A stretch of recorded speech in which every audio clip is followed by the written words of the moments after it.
Some nerfs to kill rigs and some orc stratagems, but some good news for fighty war bosses and some of the Forge World datasheets. Let's look through the new FAQ and Errata for Codex Orcs.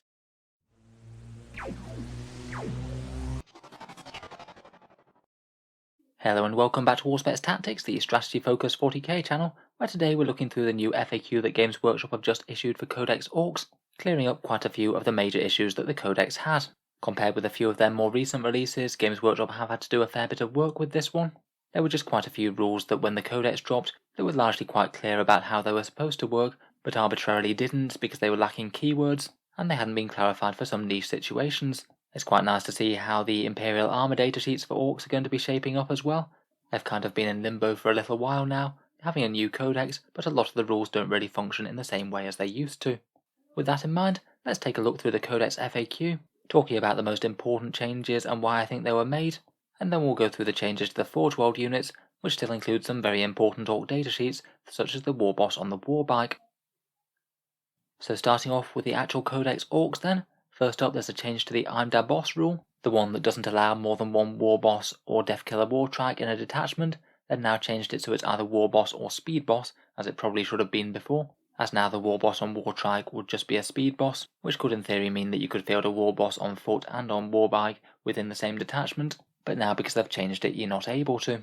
Maybe a small decrease in the utility of the War Boss on War Bike from Forge World there. Mad Dog Grotsnick's Warlord trait has been confirmed as Arda's Nails. I believe that he just wasn't listed with a specific Warlord trait if he was your Warlord before, and to be honest he's looked out with a fairly good one. I still think that trait, which is -1 to wound, is largely going to be better on your biggest fightiest characters, but if you do for some reason want to make Grotsnick your Warlord, at least he's got a good trait to run around with. Next up there's a couple of changes to the specialist mobs. First up there's Pyromaniacs, that's the one that allows your burner type weapons to always score at least 3 hits whenever they target the enemy. The custom booster blaster has been added to the list of vehicles that can use that, and to be fair that could actually see a little bit of play. A unit of 3 of those with the extra burner exhaust actually puts out quite a lot of damage up close. If you were running these, a big unit of 3 with Pyromaniacs could do you worse. The Blitzer Bomber has been cleaned up and removed from the list of specialist mobs though. Previously it was in the Boom Boys section, but now it's kind of irrelevant as it doesn't have any extra AP to gain on any weapons, as none of its weapons have the blast special rule. Those bombs don't count as shooting weapons, they're just dropped in the movement phase. Next, and a fairly big nerf, though a probably quite expected one, was the extra custom weapon custom job. That's the one that for just 10 points would allow a model with any custom mega weapons to make 1 additional shot with them. It always seemed like it was really obviously intended just to be for mechs, but there wasn't actually any rule forbidding it on just going on any model in the Orc army, and it could make things like Death Dreads with lots of custom mega blasters or Grot mega tanks really quite interesting, giving them an extra 50% firepower for just a little 10 points. That is now just restricted to mechs, and to be honest it's probably not worth taking. 10 points for one questionably accurate custom mega shot isn't really that great I think. Next we have a couple of nerfs to Orc stratagems. Grot Shields, the 2 command point 1 to tank hits on Gretchen, now doesn't work on Grot characters such as Makari, who could theoretically do very gamey things indeed, making an entire squad of Orcs behind him untargetable, while potentially he might not be able to be shot himself if he's also safe behind other units. Probably for the best to fix that interaction, as it obviously wasn't intended. Monster Hunters, the Beast Snagger one that allows you to get +1 to wound against one vehicle, has had the words "to the end of the phase" added to the stratagem, as again I think it seemed perfectly obvious to me that it was only intended to be a one phase thing, but they've forgotten to write an end clause, so technically your models would have a +1 to wound against that vehicle for the rest of the game. Still remains a very decent stratagem in the right situations though I think. The Doc's tools for Mad Dog Grotsnick and the Pain Boy have both been clarified to be an aura. They basically had all the hallmarks of an aura already, they just wanted to add the tag in I think. It means that they can be affected by abilities that make auras bigger, but it can also be affected by things that turn auras off as well. The next I'd say is a slightly sad change to the Kill Rig's Snagged rule, as it doesn't work on aircraft anymore. Snagged is the rule that you got where you fire its big harpoon at an enemy monster or vehicle, and then that monster or vehicle can't move more than 12 inches away from the kill rig in its next movement phase. Could just be generally annoying for those things that are targeted by it, but for aircraft it could potentially be devastating, as if they did land a lucky hit, you could potentially make certain aircraft crash and burn if they didn't have a hover mode to go into. Probably for the best not to be able to auto-delete flyers if they do land a hit, though I do find it kind of a shame cinematically. I do kind of like the idea of an Imperial flyer being wrenched down from the sky, because some getters lodged a harpoon in it, causing it to pivot straight into the ground. There's a change to the truck transport capacity, which means it's now officially allowed to transport specialist mob infantry. Previously the wording said that it could transport either flash kits or clan infantry, and the specialist mob's ability removed the clan keyword, meaning that a truck couldn't technically transport its own truck boys. Quite clearly an oversight. I think everyone did know how that worked, but good to have it cleaned up, rules as written. That's the end of the actual changes to the codex, but they have clarified a couple of FAQs as well, one to mech workshops and one to the Goths Exploding Sixes rule. Mech workshops are clarified to work just the same as regular custom jobs. You can't give extra custom jobs to a multi-model unit, they work just the same, kind of what I would have expected anyway really. But the last bit is quite an interesting interaction between the Goths Exploding Sixes and the Warlord trait Brutal but Cunning. That one is quite relevant, as Brutal but Cunning I'd argue is one of the best Warlord traits there is, as every attack that doesn't reach the damage phase goes back to make an additional attack at the same profile. It often can add up to something like an extra 50% damage on a target, which is really good for a single Warlord trait, particularly when you can combine it with stratagems, relics and other buffs.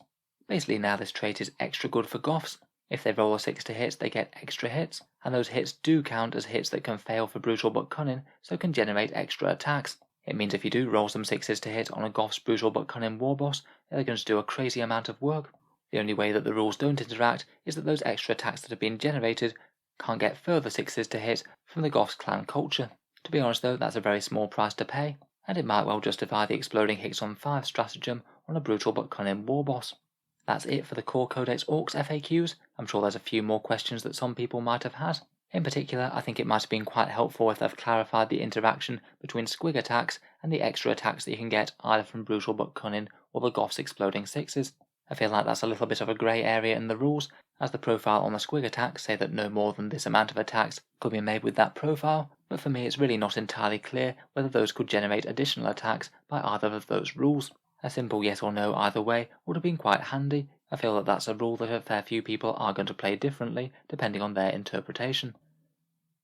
Finally, we've got the FAQ to the Orki Forge World units, the ones that are in the Imperial Armor Compendium, things like the Kill Tank, the Squigoths and the War Boss on the Warbike. The main two big changes are bringing them into line with the standard Orc Codex, with all units losing their Daka Daka Daka rule, 6s to hit generating further attacks. So with no profile changes, that is basically a small nerf to all of their firepower, which will make them a little bit less competitive. However, as a small counterbalance to that, Here We Go is gained by vehicles that didn't have it, so even the more gun platform vehicles can re-roll their charges, and the majority of vehicles also gained Ramshackle as well, things like big tracks, cannon wagons and mecha dreads for example. That's really quite a powerful defensive buff. It means that anything that's low strength and damage 2 is going to be having a bad time chewing through the Orc armor.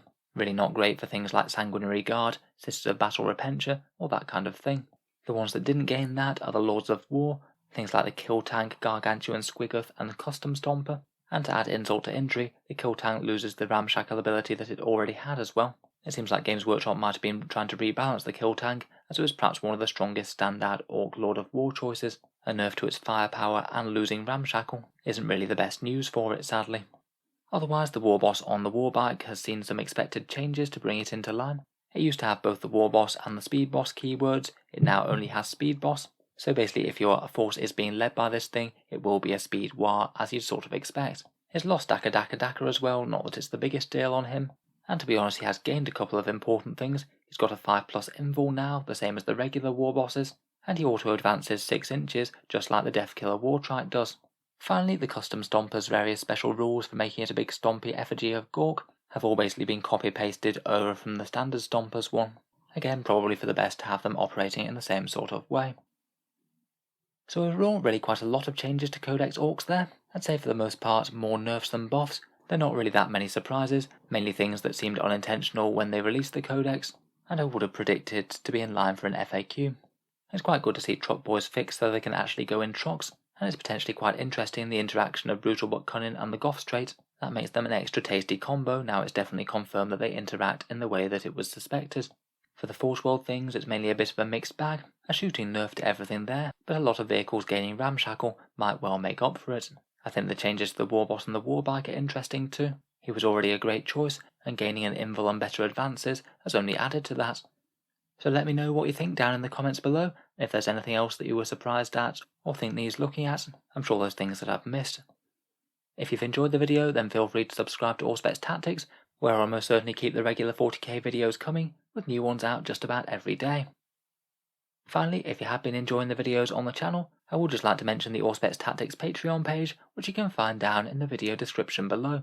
Channel patrons do get a fair few advantages, including seeing certain videos early, regular votes to see what sort of things happen next on the channel, and automatic entry into the regular prize draws with a chance to win some big model kits each month.